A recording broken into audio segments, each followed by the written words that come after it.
Unlike new and used cars and also the real estate situation, our trusty TVs are getting cheaper by the day and also more varied than ever before in terms of tech and features. Yet, why are some people out there declaring that modern projectors like these are the next big thing to replace the traditional television unit? I personally would like to have what they're smoking, but really guys, from a strictly objective point of view, projectors today have advanced so much that they rival most mid to high-end TV displays, even if, granted, projector tech doesn't come cheap. Nebula, the audio-visual sub-brand of Anker, thinks it has enough reasons in its top-of-the-line 4K Cosmos to woo you over to the bright side. It's a laser projector that packs a heck of a punch, as we'll see in a second, and this is something crucial every buyer should consider. Not only is it awesome, it is portable, which means you can set it up anytime, anywhere, indoors or outdoors, for some big screen, and I mean big, high-resolution movie nights. This is the GearUP review of the Nebula Cosmos 4K. Let's get this.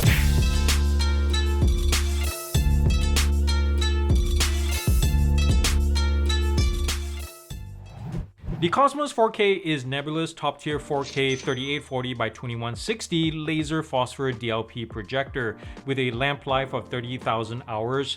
It can project an image up to 150 inches on any kind of surface, but is best used on a dedicated projector screen. It's an 11-pound box, decently sized at 26 centimeters tall, 16.5 centimeters wide, and 22 centimeters deep.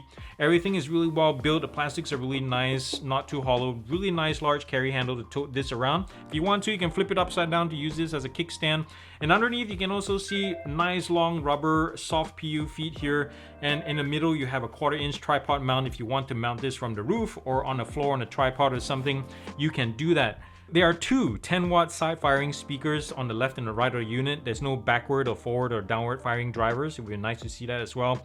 On the back, behind this cover, you see the dedicated Google TV module that is connected by HDMI or micro HDMI and USB-C, and also a venting fan. And on the back for connectivity as well, you see the auxiliary port and HDMI, full size, a USB-A, as well as a DC in. There's also Bluetooth and Wi-Fi connectivity. Over the front, the lens and sensor assembly is covered by clear plastic for protection, but also make sure you keep it clean so the sensors are working just fine. You can see some color embellishments here. And speaking of sensors, there's a distance sensor and eye protection sensor in case like you walk in front of it, it will dim the whole imagery just to protect your eyes. And also auto keystoning as well as focusing sensor as well. Besides the speakers, the sides also serve as cooling vents. There are fans in here that push out approximately 7 degrees warmer air outside of the unit. And so if you're cold, if you're sitting right next to it, you can actually stay pretty warm. Having a laser as part of the lighting hardware usually means the absolute best in terms of image quality, bringing with it deeper, richer, more lifelike colors. For the most part, the Cosmos 4K stands up to that metric, and then some. Saturation is kept in check, looking natural in most genres. You can adjust it and boost the colors if you like, but out of the box it's pretty neutral. Although I would say whites tend to push slightly red. It's something most people won't ever notice, but I thought I'll mention it anyway. Lasers are also great at rendering dark scenes, and the Cosmos is no exception. It doesn't crush shadows, turning them into one dark blob, unlike, lamp base or LED projectors from XGME or Epson do. Movies and animation are vibrant and have pretty good pop. I really enjoy watching cartoons on this. If there is one kink in the imagery department, I would say brightness. 1840 ANSI lumens is pretty powerful in and of itself, but it's rather low for a laser, and especially a laser of this size. Now, don't get me wrong though, even in a bright room like this on a sunny day, the projection is good, but others do it better. We're going to tell you what it was really like over the course of like 10 to 20,000 miles for several months, winter and summer. So here's the pros and cons. This interior space is amazing for $70,000.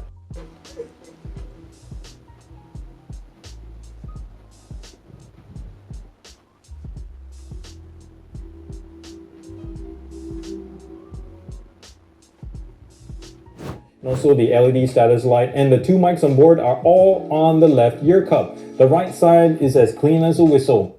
Not bad. The two 10-watt speakers, as you can hear, can fill a large room easily. But honestly, you probably want to pair it with some external speakers to match the great images that come out of this thing with equally great sound. Save $10 when you spend $30 on Tide and Downy. It would appear that the butler did it. Smell incredible. And leave your hair touchably soft and smooth. Herbal essences. Do you see this right here? This little block is the Google TV module that plugs into the back of the unit like so, and is nicely accessible under a vented cover. This is not a very common practice, but it has a good point here. Did you know that this is self-contained, which means when you're on the road or on vacation, you can actually take this module with you and plug it into another TV at your Airbnb or hotel room for Google TV on the go. Pretty cool, right? Unlike the smaller Nebula Capsule 3 Laser, the SoC on the Cosmos 4K is actually pretty decent. Overall speed is just quick enough to be smooth, like all the primary functions run with a certain verve that I struggle to find on the Capsule 3. Like Google TV is fluid while navigating menus is at least not sluggish. Which, however, leads us to, it's only when you start to ask more from the quad-core chipset is when things begin to skip a step or two.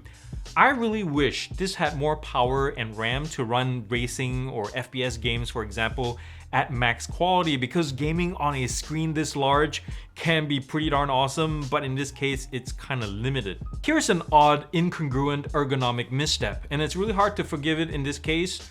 You can't access projector settings with the settings button on the remote. Oh no, this button is reserved for Google TV settings only. So if you need to fine-tune image sharpness or play around with keystoning, you're forced to get out of the comfort of your seat, walk over to the projector, and make your adjustments with the capacitive buttons at the top of the Cosmos right here.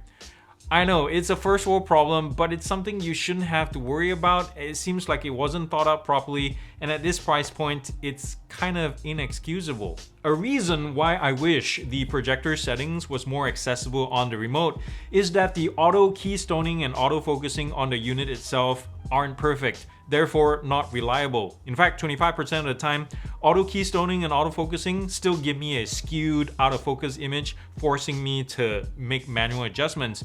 It's as if Nebula's sensors and algorithm couldn't agree and then they just give up on trying.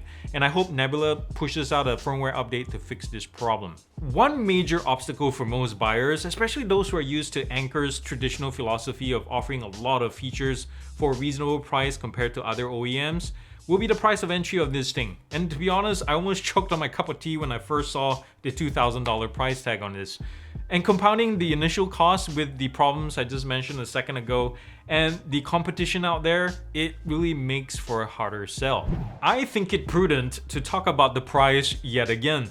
The Cosmos 4K comes in at just under $2,000, even though it goes on sale pretty often nowadays. That kind of money spent on what is essentially a glorified television set could easily make most people's eyes water and butts pucker. But allow me to say this, and I can't believe I am, here's where I think it does make sense. First, this projector could be ideal for minimalists, those who prefer something less bulky and less permanent in whatever room or space they have. You bring it out when you need to host guests or watch a show, and then put it away in a cabinet after you're done. Easy peasy. And secondly, perhaps instead of buying multiple TVs per household, it might make better sense to buy the Cosmos and set it up in whichever space you need a big screen at any given time. Who doesn't like the flexibility and freedom of showing off that sharp like 4K imagery in their man cave 1 second, and then in the living room another, and then over to the neighbor's backyard to watch the game?